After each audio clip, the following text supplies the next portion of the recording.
puto, bibingka, sapin-sapin at kutsinta.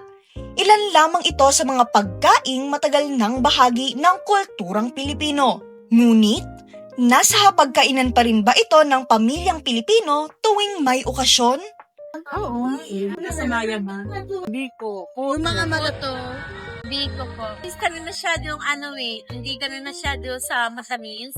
Ang mga kakaning Pilipino ay tradisyonal na merienda at panghimagas na ipinapasa mula henerasyon hanggang henerasyon. Karaniwang gawa ang mga ito sa bigas, gata, asukal at iba pang sangkap na matagal nang ginagamit sa ating mga kusina.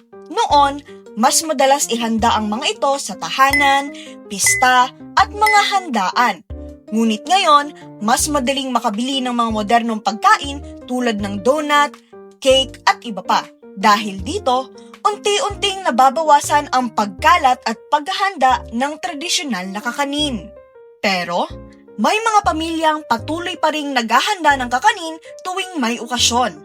Subalit, marami na rin ang hindi ito niluluto sa bahay at mas pinipiling bumili ng bagong uri ng merienda.